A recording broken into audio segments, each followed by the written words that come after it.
कादंबरी छावा. वाचक भारती डहाळे. पान क्रमांक 377 ते 387. इकडे रायगडावर हाहाकार उठला होता.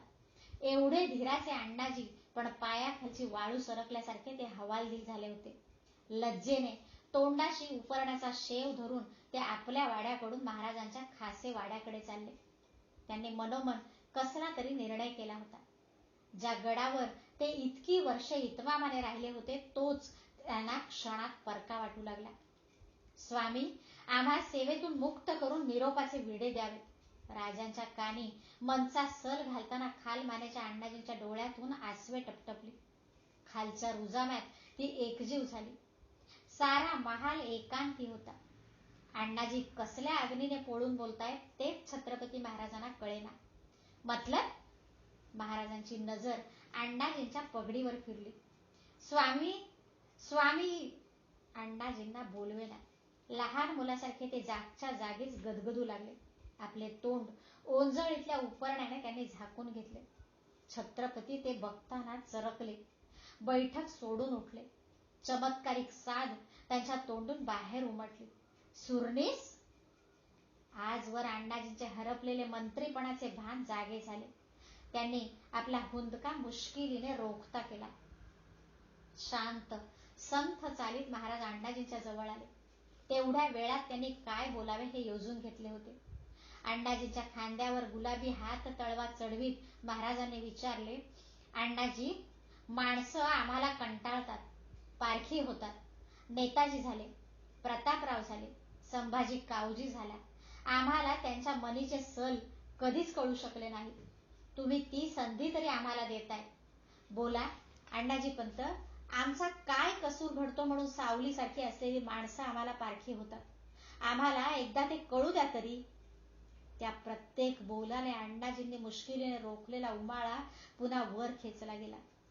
जी नजर नेहमी स्वामींच्या भगव्या मोजड्यांवर जोडलेली असायची ती एकाएकी वर उचलली गेली. ते आपले सारे कड क्षणभर विसरून गेले. पगडी डोलवीत अण्णाजी राजांच्या स्फटिक शिवलिंगासारख्या सत्वतेजी मुद्रेकडे बघतच राहिले. नाही स्वामी, कसूर आपला नाही, कुणाचाच नाही. असलाच तर तो आमच्या कमनशिबाचा आहे. आम्हाला निरोप द्यावा. अण्णाजींनी झुकून छत्रपतींच्या मोजड्यांना हाताची बोटे भिडविली. तुमच्या तोंडीची कमनशिबाची ही भाषा ऐकायला माँसाहेब पाहिजे होते अण्णाजी.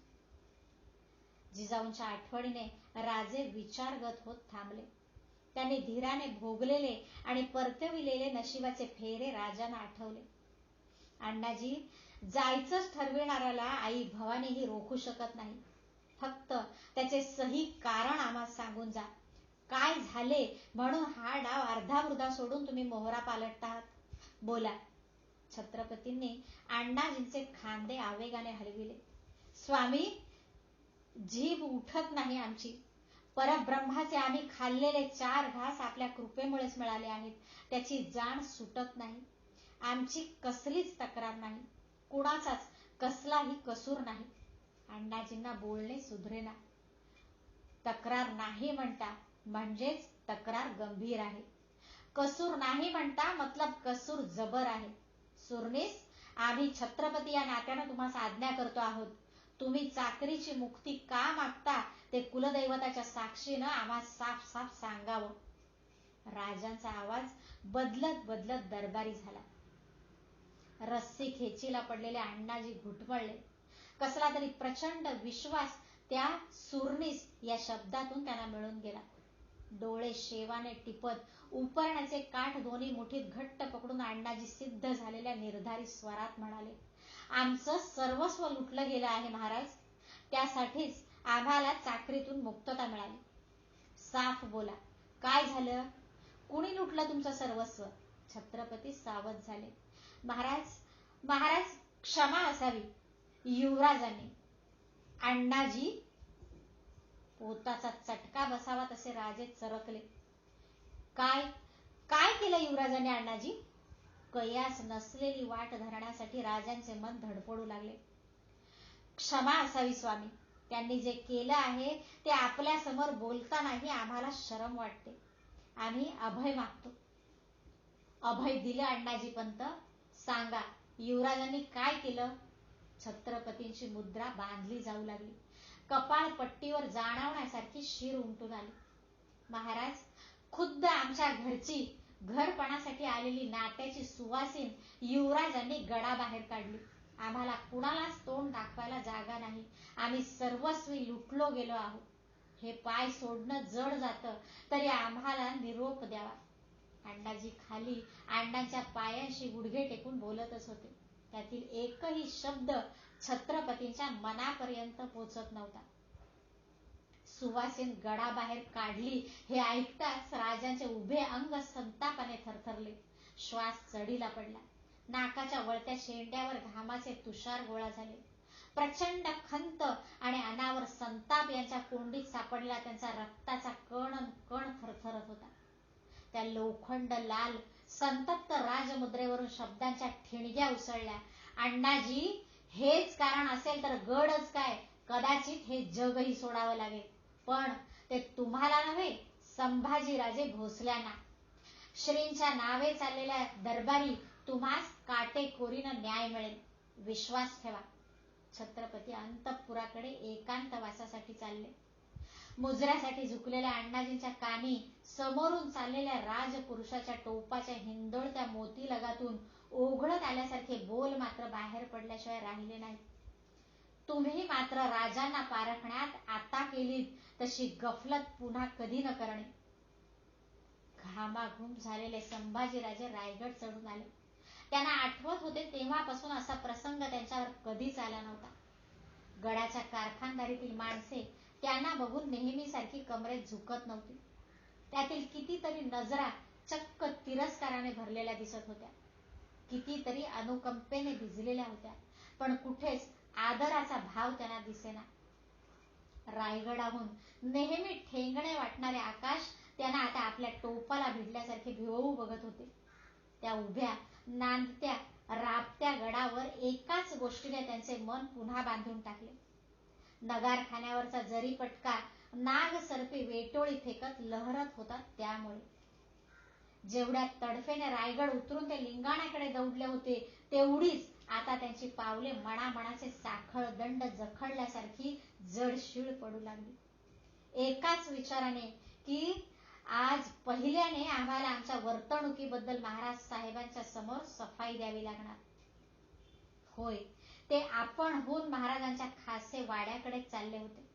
त्यांच्या कानी घडले ते सारे घालण्यासाठी, ते देतील ती आज्ञा मांडण्यासाठी. 7 महालातील सोयराबाईंच्या थोरल्या महालावर अत्यंत जळजळीत नजर टाकून ते खासे वाड्याकडे वळले. त्यांच्या संगती कुणी नव्हते. त्यांना आपले एकटेपण कधी नव्हे ते जाणवले. महाराजांच्या खासे महालाचा दरवाजा ते ओलांडू लागले तेव्हा खंडोजी दाभाड्याने त्यांना मुजरा देत आपली जबाबदारी पार पाडली. खाशांचा हुकूम हाय, महालाचा राबता समद्यासनी बंद हाय.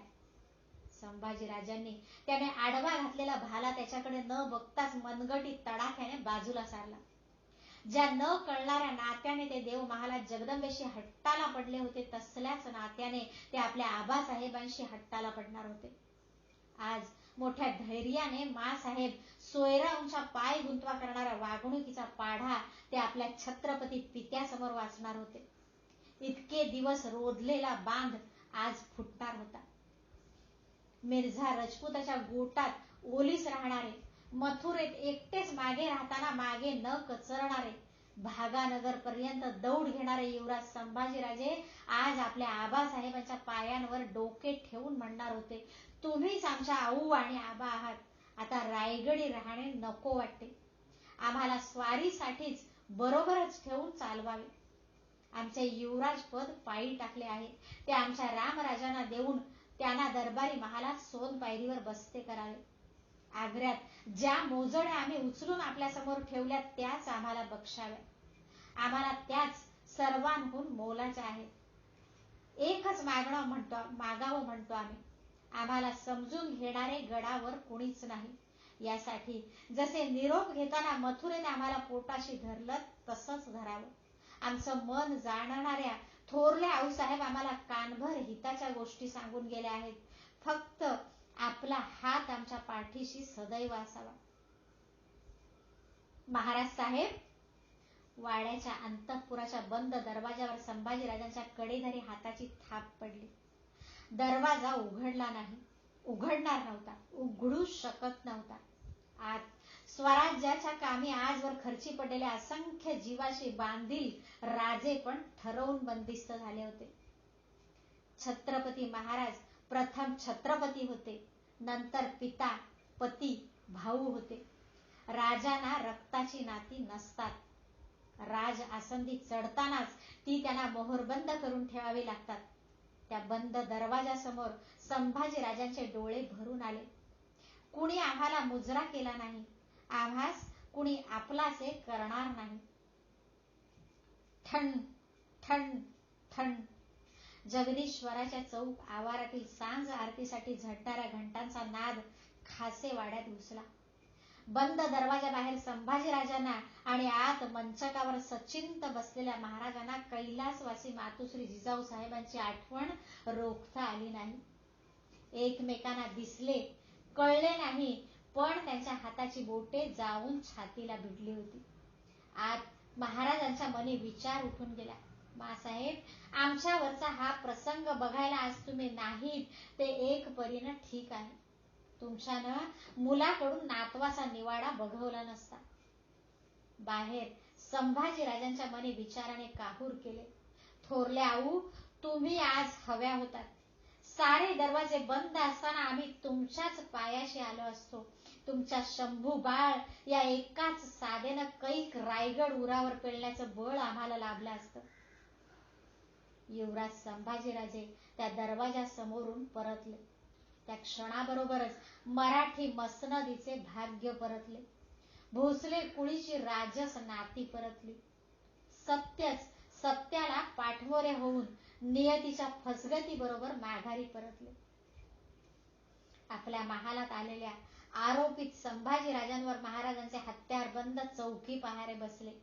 त्यांच्या भेटीसाठी आलेल्या पुतळाबाईंना आणि येसूबाईंनाही त्यांची भेट घेणे शक्य झाले नाही. काळवट रात्र पाचाड खोरीला घेर टाकत उतरली. तिने 3 जीव वेगवेगळ्या मनस्थितीत बंदिस्त झालेले बघितले. लिंगाण्यावर गोदावरी संभाजीराजांच्या धारकऱ्यांच्या कैदेत, रायगडावर संभाजीराजे महाराजांच्या नजरबंदीत आणि खुद्द छत्रपती महाराज असह्य राजेपणाच्या कुणालाही दिसू उमगू न शकणाऱ्या जीव घेण्या बंदिवासात. रायगडाच्या हयातीतील दुसरा काळा दिवस उजाडला. राजमाता जिजाऊ गेल्या तो पहिला आणि हा दुसरा. आज भरल्या दरबारी आरोपित संभाजीराजांची सिंहासनाधिष्ठित छत्रपतींसमोर सुनावणी होणार होती. आकृती सावलीसारखे असलेले ते पितापुत्र येईल त्या सत्याला निडरपणे सामोरे जाणार होते. महाराजांची भेट घ्यावी म्हणून पुतळाबाई, सरलष्कर हंबीरराव, येसूबाई यांनी आकांती खटपट केली होती, पण त्यांना यश आले नाही.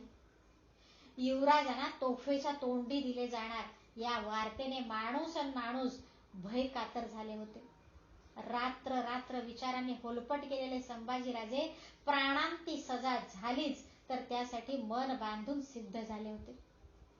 हवालदिल माणसांची रीघ दरबारी महालाकडे लागली. कुणीच काही बोलत नव्हते. म्हणता म्हणता दरबारी चौक मानकऱ्यांनी भरून गेला. राजपेहराव धारण केलेले महाराज देव महाली शांत चित्ताने आई भवानीच्या मूर्तीसमोर उभे होते. मूकपणे डोळ्यांनीच तिच्याशी त्यांचे उदंड बोलणे झाले. बेल फुलांची ओंजळ तिच्या संन्यस्त चरणांवर अर्पून तो मराठ्यांचा योगी राजा देव महाला बाहेर पडला. एक धीमे राजपद सिंहासनाकडे जाण्यासाठी पडू लागले. उचलत्या प्रत्येक पावलाबरोबर एका एका नात्याचा तोडायला अवघड जाणारा बंध आपोआप गळून पडला. एकाएकी त्या योगी चरणांना सर्वात जिव्हाळ्याच्या जनानी नात्याच्या वज्रचूडांनी आर्त हाकेबरोबर मिठी पाडली. आबा! महाराज देव महाला बाहेर पडण्याची वाट बघत बाहेरच्या दगडबंद भिंतीला लागून राजस्नुषा येसूबाई उभ्या होत्या. तेवढे मोजकेच क्षण त्यांना युगासारखे फरफटून घेऊन गेले होते. असह्य कढाने पित्याची माया देणाऱ्या महाराजाच्या पायांना त्यांनी मिठी घातली होती आपल्या सौभाग्याचे दान घेण्यासाठी. वरच्या आभाळा एवढ्या राजपुरुषाचे बांधून घेतलेले मनही पळभर डळमळले. उसळू बघणारा भाव उमाळा रोधण्यासाठी छत्रपतींनी क्षणभर डोळे मिटून घेतले. त्यांचेच बोल नको त्या क्षणी त्यांच्या सेवेला रुजू झाले. सुनबाई, तुम्हास बघितले की आम्हाला आमच्या आऊसाहेबांची याद येते. ज्या पदरात महाराजांनी स्वहस्ते जोखमीची शिक्के कटार सोडली होती तोच पदर पसरून सुनबाईंनी देवीच्या दरवाज्यात त्यांना गाठले होते. त्यांच्या रूपाने जशा मा साहेबच काही बोलू बघत होत्या. त्या विचाराने राजे शिवाजी कळवळले. तसेच पुढे जाण्यासाठी ओढ घेणारे त्यांचे मन अडखळले. सुनबाई, छत्रपतींचा कडेधारी थरथरता हात येसूबाईंच्या पाठीवर गेला.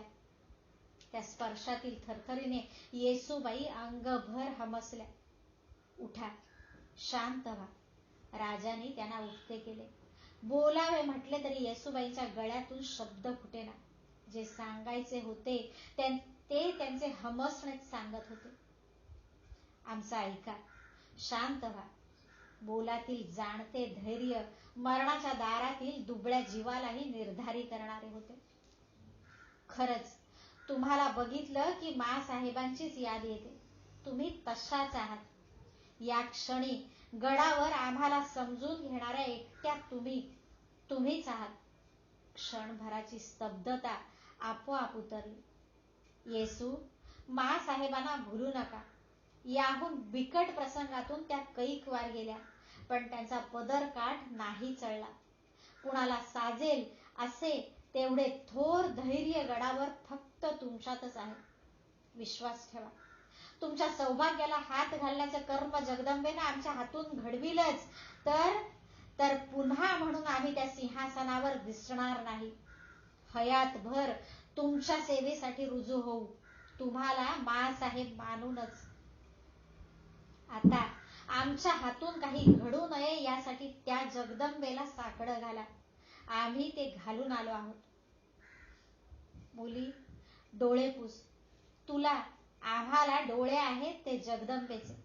ते पाजरून नाही चालत. येतो आम्ही. शांतपणे येसूबाईंचे खांदे हळुवार थोपटून महाराज चालले. तेवढ्यात शांत पावली येसूबाई देव महालात चालल्या. या क्षणी त्यांना कुणीही पाठमोरे पाहिले असते तर जिजाऊ गेले आहेत हे त्याला खरेच वाटले नसते. तिकडे दरबारच्या राणी वशात महाराणी सोयराबाई येऊन दाखल झाल्या होत्या.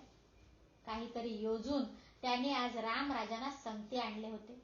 त्यांच्या खेरीज 7 महालाकडली कुणीही जनानी आसामी त्या राणी वशात आली नव्हती. सिंहासन चौथऱ्यावरील सोंदकाम धरून मोरोपंत, दत्ताजी, प्रल्हादपंत, हंबीरराव, रघुनाथ पंडित आदी 7 मंत्री खडे होते. फक्त सुरनीस अण्णाजी दत्तोंचा खांब रिकामा होता. फिर्यादी असल्याने आज ते त्या जागी उभे राहू शकत नव्हते. समोरच्या दरबारी चौकात ते खालच्या मानेने उभे होते. चौथऱ्याच्या उजव्या तर्फेला असलेली सुवर्णी दंडावरच्या मत्स्य मोर्चेलावर मडविलेला भला मोठा ढंगदार सोनेरी मासा माणकाचा लालबुंद डोळा रोखून भरल्या दरबारावर देख देत होता. चौकातील हजारी कारंज्याचे पाणी उसळी घेऊन जरीबतूसारख्या तारांचा फुलोरा फुलवीत पुन्हा भोवतीच्या हौद्यात कोसळत होते. छताकडून झोल टाकीत वळलेले जागजागीचे झिरझिरे पडदे गड वाऱ्याने शहारत होते. पूर्वाभिमुख सुवर्णी सिंहासनाच्या हातदांडीत मुरून बसलेले सिंह खुल्या जबड्यांमुळे ते सिंहासन आहे हे पटवीत होते. त्यावरच्या छत्राच्या घेराला ओळंबलेल्या सुवर्णी झुरमुळ्या मंद लढलढत होत्या. नेहमीच्या शिरस्त्याची शिंगाची कात्री ललकारी सरसरत दरबारी महालभर फिरली. तिला धरून नगारखान्यावरची नौबत दुडदुडली. सोनेरी गुरजब घेतलेला गुरजबारदार सिंहासन चौथऱ्यावर आला. गुरजबी दांडा आपटत त्याने अलकाबाची हरळ दिली. राजश्रिय विराजित सकळ गुणमंडित क्षत्रिय कुलावतंस गो ब्राह्मण प्रतिपालक हिंदू पद पातशहा श्रीमान छत्रपती शिवाजी महाराज. हाच अलका तिवार झाला. अदब अदब म्हणत गुर्जबारदाराने जहालीची अंतिम समज भरल्या दरबाराला दिली. त्याने दिलेल्या सोनेरी फरसबंदावरच्या ठोक्याने न्याय तुलेची पारडी कळणार नाहीत अशी शहारली. एकमेकांचा श्वास ऐकू पडावा असे काही क्षण दाटत थबकत गेले. पाठोपाठ मैनाक पर्वताच्या शिखरावर पक्षीराज गरुड चढलेला दिसावा तसे त्या झळझळीत सोनेरी चौथऱ्यावर छत्रपती महाराज दिसू लागले. त्यांच्या दर्शनाबरोबर उभा दरबार लपकन कमरेत झुकला. आपल्या दरबारी प्रजेला आशीर्वादासाठी म्हणून महाराजांनी हात उठविला. राणी वशातून सोयराबाईंनी पाठवलेले रामराजे चौथऱ्यावर येऊन आपणाला मुजरा करतायत हे महाराजांना कळलेच नाही. जेव्हा कळले तेव्हा क्षणभर ते घोटाळलेच. मान न वळविता म्हणाले, पंत, बाळराजांना तुमच्या तर्फेच उभे करून घ्या. जी. मोरोपंत पुढे झाले. त्यांनी रामराजांना आपला हात देत आपल्या शेजारी घेतले. ते बघताना झिरझिऱ्या पडद्याआडच्या सोयराबाईंच्या मानेला राणी वशात झटका बसला. युवराजांच्या मोकळ्या पडलेल्या सोनपायरीच्या जागेवर स्वारी बाळराजांना हसत बसती करील असा त्यांचा गैर अंदाज होता. महाराजांनी सिंहासनाला वंदना दिली. त्याला पायांचा स्पर्श होणार नाही याची दक्षता घेत छत्रपती सिंहासनारूढ झाले. बाकदार भगव्या मोजडीचा उजवा पाय चरणासनावर विराजला. हात पंजा उठवून महाराजांनी दरबारी कामकाजाला सुरुवात करण्याची आज्ञा मंत्रीगणांना दिली. दोन्ही बाजूंनी शुभ्र फुलोऱ्याच्या चौऱ्या सिंहासनावर मंद ढळू लागल्या. आज एकदम आघाडीलाच युवराज आरोपित म्हणून दरबार सामने येऊ नयेत अशी इच्छा असलेल्या सरलष्कर हंबीररावांनी कोरे होत झुकून आपल्या फौजेकडच्या काही मागण्या पेश केल्या. हात उठवून छत्रपतींनी त्यांना मंजुरी दिली. चौथऱ्या समोरच्या हौद्यासारख्या बैठकीत बसलेल्या चिटणीस बाळाजींनी शहामृग पीस फिरवीत त्याची नोंद करून घेतली. कुठल्या तरी दरबाराकडून गडावर आलेल्या नजराण्याची 2 तबके पेशवे मोरोपंतांनी आपली करण्याची विनंती छत्रपतींना केली. त्यातील एक तबक रिवाजाप्रमाणे युवराज संभाजीराजांना आले होते. महाराजांनी आपले तबक हस्तस्पर्श देऊन स्वीकारले. युवराजांचे तबक ते बैठक घेत होते त्या जागी तसेच ठेवण्यात आले. वेळ जात होता. ते ध्यानी येताच महाराजांनी न्यायाधीश प्रल्हाद पंतांना समज दिली. न्यायाधीश, तुमच्या तर्फेचे कामकाज दरबारी रुजू करा. प्रल्हाद पंत आज्ञा म्हणत झुकले. उभा दरबार धनुष्याची कमान ताणली जावी तसा ताणावर पडला. आरोपित युवराजांना पेश करा. प्रल्हाद पंतांनी आपल्या न्याय खात्याच्या धारकऱ्यांच्या सुभेदाराकडे बघत आज्ञा केली. राणी वशाच्या बगलेकडून दरबारात येणाऱ्या बालेकिल्ल्याच्या मार्गावर सगळ्या मानकऱ्यांचे डोळे जखडून पडले. क्षणाक्षणाने आतली असंख्य काळजे थडथडली. चहू बाजूंनी 10 हत्यारबंद धारकऱ्यांनी घेर टाकलेले आरोपित युवराज संभाजीराजे भोसले श्रींच्या न्याय कठोर सिंहासनासमोर आणले जात होते. अंगी केसरी जामा, मस्तकी तसाच झगझगता टोप, कपाळी रोखलेले शिवगंधाचे ठसठशीत पट्टे, छातीवर रुळलेली 64 कवड्यांची माळ, कमरेला ठिपकेदार किरमिजी मांडचोळणा, दोन्ही हातांची मनगटे निळ्या शेल्यात बांधलेले संभाजीराजे दरबारात येत होते. त्यांची पुष्ट गर्दन ताठ होती. डोळे कसल्या तरी निर्धारी तेजाने तळपत होते. अनवाणी पाय खालच्या पायघडीवर भक्कम पडत होते. गुहेतून बाहेर पडलेल्या ऐन भरीच्या छाव्याचे ते निडर रूप होते.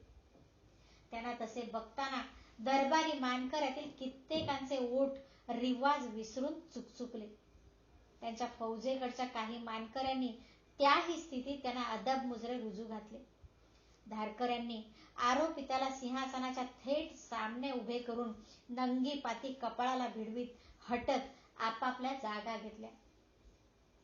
मराठ्यांच्या जागी राजासमोर त्याचा रूप पराक्रमी फर्जंद आरोपित म्हणून उभा ठाकला. जिजाऊंच्या शिवबा राजांच्या समोर त्यांचे शंभू बाळ गुन्हेगार म्हणून पेश झाले. भवानीच्या थोरल्या पातीच्या भुत्यासमोर धाकल्या पातीचा भुत्या चुकार म्हणून खडा झाला. आज आबासाहेबांसमोर त्यांचे शंभूराजे हे असे जगदंबेने उभे केले. छत्रपती महाराजांसमोर तो मानी युवराज दोषी म्हणून पेश झाला. आकृती समोर सावलीच न्यायदानासाठी खडी टाकली. विशाल आभाळासमोर उगवतीचा सर्जा सूर्यच आरोपित म्हणून खडा ठाकला. सोडला तर श्वासानेही भंगेल अशी शांतता दरबारभर पसरली आणि क्षणातच आर्त जिव्हाळ्याच्या साधेने ढवळून निघाली. दादा महाराज! सिंहासन चौथऱ्यावर मोरोपंतांच्या बगलेला उभे असलेले 5 वर्ष उमरीचे रामराजे भयचकित झाले होते. पिळवटल्या काळजाने आणि भरल्या डोळ्यांनी संभाजीराजांचा भरदार ऊर दाटून आला. जाम्याच्या वादांची छातीवरची गाठ उचलली गेली. त्यांना वाटले असंच तरात्तर चालत पुढे जावं. बाळ महाराजांना पायऱ्या उतरवून छातीशी कवळावं. उचलून मांडलेल्या तबका शेजारी आपल्या नेहमीच्या जागी बसवावं. पंत, बाळराजांना त्यांच्या महाली पावते करा. महाराजांनी मोरोपंतांना समज दिली. लगबगीने पुढे होत मोरोपंतांनी रामराजांना पिछाडीच्या मार्गाने बाहेर काढले. महाराजांच्या खाजगी कारभारांच्या हवाली त्यांना सुपूर्त करून मोरोपंत पुन्हा आपल्या पंतप्रधानी स्तंभाजवळ येऊन हात बांधून उभे राहिले. आपल्या जागेवर ठेवलेल्या नजराण्याच्या तबकावर नजर खिळलेल्या संभाजीराजांना एका विचाराने सुन्नपण आले. त्या जागी बैठक घेताना कधी ध्यानी मनीही आलं नाही की केव्हा तरी हे असंही इथं उभं राहावं लागेल. दाटली शांतता कशी फोडावी हे न सुधरल्याने प्रल्हाद पंत गोंधळले होते. न्यायाधीश, आरोपितास समज द्या. दरबारचा रिवाजी मुजरा रुजू झालेला नाही. छत्रपतींची मान नागफण्यागत ताठ झाली. आवाज जरबी कठोर झाला. ते बोल कानी पडलेले संभाजीराजे क्षणभर इकडे तिकडे बघत कावरे बावरे झाले. पंतांनी समज देण्यापूर्वीच हात बांधले असल्याने कमरेत झुकूनच त्यांनी अदब मुजरा घातला. महाराजांची गर्दन ते बघताना सुमार झाली. त्यांनी बगलेला पडलेला विषय पटावर घेतला. आरोपितावरचे आरोपपत्र दरबारास पेश करा न्यायाधीश. जी आज्ञा. प्रल्हाद पंत न्यायाधीश नात्याने आरोपपत्र वाचू लागले. आरोपित राजमान्य राजश्री संभाजीराजे बिन प्रल्हाद पंत महाराजांसमोर त्यांचा नावनिशीने उल्लेख कसा करावा या पेचाने अडखळले. वाचा. सिंहासनाने त्यांच्या जिभेचा खोडा काढून टाकला.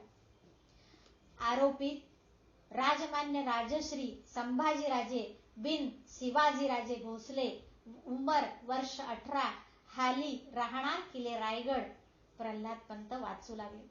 तुम्हावर फिर्यादी राजमान्य राजश्री अनाजी पंत बिन दत्तोजी प्रभुणीकर सुरनीस, किल्ले रायगड, उमर वर्षे अजमासे 50, हाली राहणार किल्ले रायगड यांची वहिमी फिर्याद ऐसी जे. सर्वात कटू काम करण्यापूर्वी प्रल्हाद पंतांनी एकदा श्वास घेतला. उपरण्याने घाम टिपला. तुम्ही फिर्यादीचे नात्यातील कबिलाकडील घरपणासाठी आलेल्या गोदावरी नामे करून असलेल्या सवाष्ण स्त्रीचे बळमर्दीने किल्ले रायगडावरून हरण केले आहे. सदरील स्त्री हाली तुमचे कब्जात म्हणून किल्ले लिंगाण्यावर असेल. प्रल्हाद पंत थांबले. पेश केली फिर्याद तुम्हास मंजूर? महाराजांनी अण्णाजींना विचारले. जी. मुजरा देत अण्णाजी खालच्या मानेने म्हणाले. आरोपित संभाजीराजे तुम्हास आरोप मंजूर? महाराजांचे डोळे रोखले होते. त्यांना आजवर दरबारात कोणी कधी दिली नव्हती अशी भेट नजर आज संभाजीराजाने दिली. नाही, आम्हास आरोप साफ नामंजूर आहे. युवराजांच्या तोंडून तासासारखे ठणठणीत बोल उठले. मतलब बाई तुमच्या कब्जात नाही? महाराज क्षणभर गोंधळले. जी आहे. आज संभाजीराजाने गर्दन खाली होतच नव्हती. मग आरोप नामंजूर काय म्हणून? ती 52 कशी राजपात्रे एकमेकांना थडकू लागली. ठोस शब्दांच्या ठिणग्या उडू लागल्या. बाई आमच्या कब्जात नाही, कैदेत आहे. आम्ही तिचे हरण केलेले नाही, तिला राजरोस आमच्या कैदेत घेतले आहे. संथपणे जाब आला. कोण हेतानं, कोण अधिकारात? विचारांचा गुंतवा अनावर झाल्याने महाराजांनी वळलेली मूठ राज आसनाच्या हातदांडीवर उतरविली. मतलबी माणसांचा तिला आमच्या विरुद्ध भरीला घालण्याचा मनसुबा होता म्हणून, आमच्याशी संबंधित असलेली बाब भलत्या थराला जाणार होती म्हणून. युवराजांच्या अधिकारात आम्ही बाईला कैदेत घेतले आहे. छत्रपती महाराजांचे फर्जंद या नात्याने भोसल्यांना प्रसंगी प्राणाचे मोल देऊन इज्जत जपावी लागते हे स्मरून संभाजीराजे भोसले या नात्याने आम्ही बाईला कैदेत घेतले आहे. सारा दरबार ते बेडर जळजळीत बोल ऐकताना चक्रावून गेला. सगळीकडे चुळबुळ माजली. कोण मतलबी माणसं, कसला मनसुबा? महाराजांच्या मूळ शोधी सवाल्याने दरबार चिडीचाप झाला. साऱ्यांचे जीव कानात एकवट झाले. संभाजीराजांची पेटती नजर एक वार राणी वशाच्या झिरझिऱ्या पडद्यावर फिरली. रामराजे आणि थोरले आऊसाहेब यांच्या आठवणीने घशाशी आलेले शब्द घोटाळले.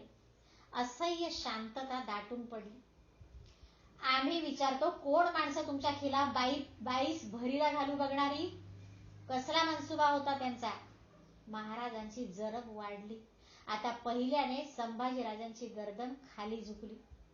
मान डोलवीत ते म्हणाले, नाही महाराज, आम्ही त्यांचे नाव या दरबारी इथं घेऊ शकत नाही. मग तुमची सफाई खडी होऊ शकत नाही. तेवढाच निर्धारी प्रतिबोल सिंहासनावरून उठला. सुटू घातलेला कथला पुन्हा गुंतत चालला. महाराज, क्षमा असावी. या फिर्यादीचे सुनावणीचे कामी खुद्द बाईलाच दरबारी पेश होण्याची आज्ञा व्हावी. अभय देऊन तिच्या तोंडूनच खऱ्या खोट्याची शहानिशा व्हावी असं आम्हास वाटतं. सरलष्कर हंबीररावांनी ऐन क्षणी युवराजांच्या मने घोळणारी सफाई रुजू घातली. राणी वशाच्या पडद्याआडून दोन जळजळीत डोळे आपल्याकडे तिरस्काराने रोखले गेले आहेत हे काही हंबीररावांना कळले नाही. नाही, बाई माणसाला भरल्या दरबारी पेश होण्याची आज्ञा करणे आम्हास रास्त दिसत नाही. अण्णाजी दत्तो प्रथमच बोलले, लगबगीने बोलले. अण्णाजी, आरोपीत म्हणून खुद्द युवराज या भरल्या दरबारी आणण्यात आले आहेत हे तुम्ही विसरतात. छत्रपतीने त्यांना दुरुस्त केले. पंत, बाईला अभय देऊन दरबारी पेश होण्याची समज द्या. जातीनं तुम्ही हे काम हाती घ्या. महाराजांनी पेशवे मोरोपंतांना आज्ञा केली. जी ती उचलली गेली. आरोपित संभाजीराजे, तुमचे निर्दोषपण दरबारला जाहीर होईपर्यंत कमरेची युवराजपणाची तलवार आणि भोसले कुलाची शान असलेली कवड्यांची माळ अंगी वाजविण्याचा तुम्हास कोण अधिकार आहे? महाराजांच्या रसरशीत सवालाने दरबार थरकला. संभाजीराजांचे बांधले हात झटका बसावा तसे कवड्यांच्या माळेला जाऊन भिडले. डोळ्यात कातरपणा गोळा झाला. आता मात्र ते पिळवटून म्हणाले, नाही, आमची वाटल्यास गर्दन उतरली जावी. खामोश. छत्रपती ताडकन सिंहासनावरून खडे झाले. दरबार चरकला. काय घडेल ते आता कुणालाच सांगता येणार नव्हते. युवराजांची हजारो इंगळ्या डसल्यासारखी मुद्रा बघताना फक्त एकाच निधड्या छातीच्या वीराला येईल ते संकट पेलण्याची तयारी ठेवून जबान खोलावीशी वाटली. सरलष्कर हंबीरराव मोहित्यांना, महाराज, क्षमा असावी. युवराजाचे दोषीपण सिद्ध झाल्याखेरीज ती माळ साक्षात जगदंबेलाही त्यांच्या अंगावरून उतरविता येणार नाही. आम्हाला विश्वास आहे ते सिद्ध झालं तर माळ उतरण्यापूर्वी युवराज बोलल्याप्रमाणे गर्दनच उतरवून ठेवतील. महाराजांची नजर झुकलेल्या हंबीररावांच्या इमानी पाठीवरून फिरली. त्यांनी दरबार उलगल्याची इशारा देण्यासाठी हात पंजा उठविला. सगळे मानकरी कमरेत झुकले. संभाजीराजेही झुकले. त्यांनी मान वर केली तेव्हा चौथऱ्यावर महाराज नव्हते.